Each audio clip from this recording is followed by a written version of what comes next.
Ito naman hong pagpapatatag sa agrikultura, healthcare at transportasyon.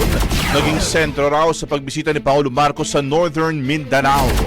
Lovely Rose Maquinano, ibrigada mo! Brigada! Pagpapatatag sa agrikultura, healthcare services at transportasyon ang naging sentro ng pagbisita ni Pangulong Ferdinand Marcos Jr. sa Northern Mindanao kahapon.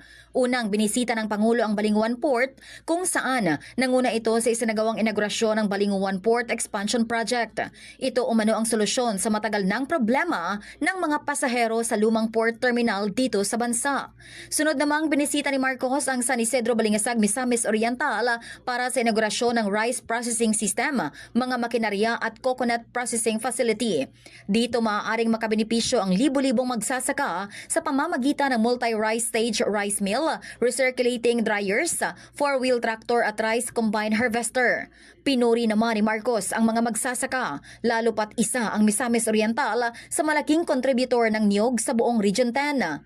Samantala, matagumpay namang na-turnover ang 71 patient transport vehicle galing sa Philippine Charity Sweepstakes Office sa lungsod ng Cagayan de Oro. Sa pahayag ni Pangulong Marcos, naniniwala itong mabibigyan ng magandang healthcare support ang mga residente ng Northern Mindanao at Bangsamoro Autonomous Region in Muslim Mindanao. Malaking tulong aniya ito upang mapabilis ang pagtransport ng mga pasyente mula sa malalayong lugar ng rehiyon.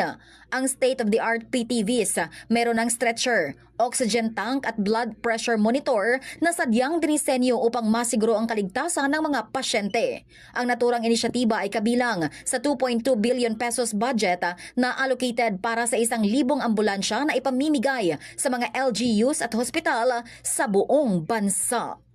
Etong mga TPTB na ito ay makakatulong sa ligtas at maayos na pagdadala sa ating mga kababayan na nangangailangan ng medikal na atensyon. Alam po ninyo, sinadya ang disenyo ng mga sasakyang ito upang makarating kahit sa makikitid na daan at malalayong lugar.